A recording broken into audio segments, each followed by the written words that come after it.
আমার ভাষার উপরে আঘাত হানা হলো, তখন এই ছাত্ররাই এই এফিসাল অর্থাৎ ফজলক হলের পুকুর পাড়ে বসে তার সিদ্ধান্ত নেয় এদের বিরুদ্ধে আমাদের রুখে দাঁড়াতে হবে। গতকাল এই দিনটি নিয়ে এই ছাত্র জনতার যে অভ্যুত্থান, তারপর থেকে অনেক চিন্তাভাবনা, অনেক আশা, অনেক কিছু ছিল আর কি বলে আমার কাছে মনে হয়েছে। যে কারণে ছাত্ররা একটা সমাবেশ করছে, সেখান থেকে তারা একটা নতুন দলের ঘোষণা দিচ্ছে, নতুন দল একটা আত্মপ্রকাশ করছে। তবে আমি এইটুকু মনে করি, ছাত্ররাই আমাদের এই দেশের ভবিষ্যৎ। আন্দোলন সংগ্রামে দাবি আদায়ের লক্ষ্যে ছাত্ররাই সকল ধরনের ভূমিকা তারা রাখে বলে আমি মনে করি। আপনি যদি লক্ষ্য করেন, সেই 52-এর সময় তখনকার ছাত্রনেতা আব্দুল মতিন, তখনকার ছাত্রনেতা অলি আহাদ, এদের চেয়েও আরও ছিল আর কি।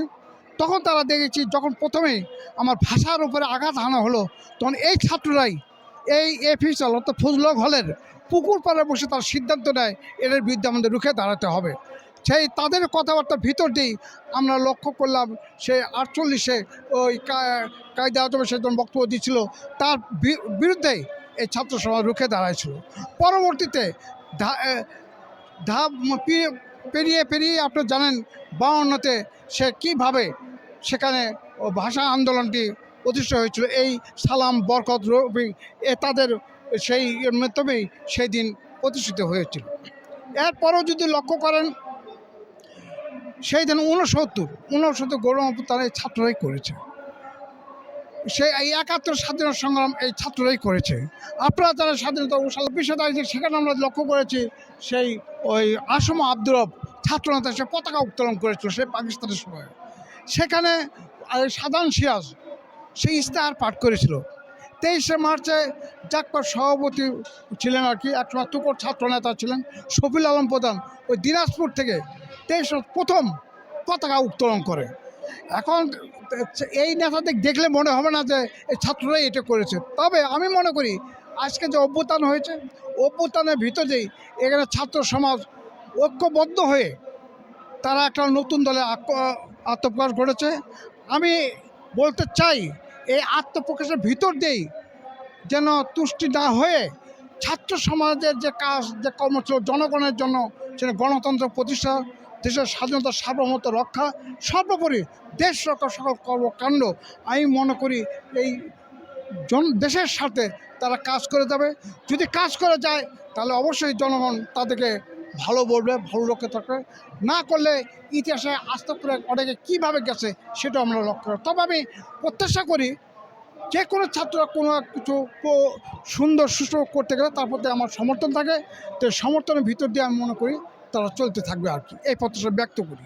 এবং আমি আমার সংগঠন জাতীয় গণতান্ত্রিক পার্টি জাকপার পক্ষে থেকে আমি ধন্যবাদ জানাই, যেন তাদের এই যে দলটি সুষ্ঠুভাবে দেশের স্বার্থে, জনগণের স্বার্থে, গণতন্ত্র প্রতিষ্ঠার লক্ষ্যে তারা কাজ করে। হ্যাঁ, বিএনপি একটা বিশাল দল, একটা সমুদ্র। সেখানে যে কয়েক ইতে পানি তুলে ফেললেও সেই সমুদ্র শুকাবে না। বিএনপির সঙ্গে অন্য কারোর তুলনা আমি এখন করতে চাই না। তবে ছাত্রদের যে এই আন্দোলন, যেটা এই যে আগস্ট মাসে যেটা ঘটে গেল, এটা মনে করার কারণ নাই, শুধুমাত্র তারাই করছে।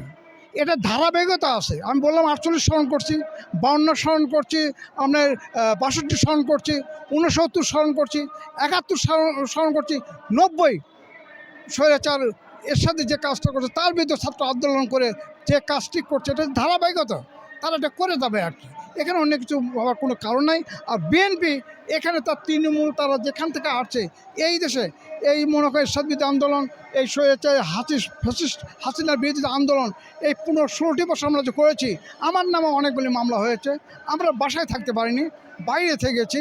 এর ভিতর দিয়েই যে মানুষের যে ক্ষোভ ছিল, এই ছাত্রদের, তাদের অগ্রণী একটা ভূমিকার সঙ্গে এই সারা দেশের জনগণ ঐক্যবদ্ধ হয়ে তারা সেখানে এই আন্দোলনে অংশগ্রহণ করে এই ফ্যাসিস্ট হাসিনার পতন ঘটিয়েছে এবং হাসিনা পালিয়ে যেতে বাধ্য হয়েছে।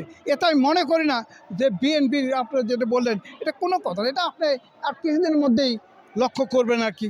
কালকে যে হারে লোক আনছে, যে হারে এটা হয়েছে, এতে মনে করার কারণ নাই যে তারা বিএনপির মধ্যে শক্তিকে উপরে ফেলে তারা যাবে, এটা আমি মনে করি না। এটার অনেক সময় লাগবে। আস্তে আস্তে আস্তে আস্তে তাদের পরিশ্রম ঠিক করতে হবে। যে ছাত্ররা আসলে যেটা ভাবতেছে, ছাত্র অবস্থায় ভাবা একটা অভিজ্ঞতার আলোকে যেখানে যেভাবে যাওয়া দরকার সেটা একটু সময় লাগবে আর কি। এখানে একটি রিলেটিভ প্রশ্ন চলে আসে যে ছাত্ররা তাদের তরুণ একটি রাজনৈতিক দল গঠন করেছে, এখানে কোনো অভিজ্ঞ বা বয়স্ক কাউকে তারা স্থান দেয়নি। এখানে কি এটা তারা একটা ভুল সিদ্ধান্ত নিয়েছে, কি মনে হয়? শোনো, অভিজ্ঞতার বিকল্প নাই। এখন তারা নেতৃত্বে আনবে না পাশে রাখবে, না কোনো অন্য একটা সেল তৈরি করে সেখানে বুদ্ধি নেবে। তবে অভিজ্ঞত যারা, তাদের কাছে শিক্ষা নেওয়া উচিত।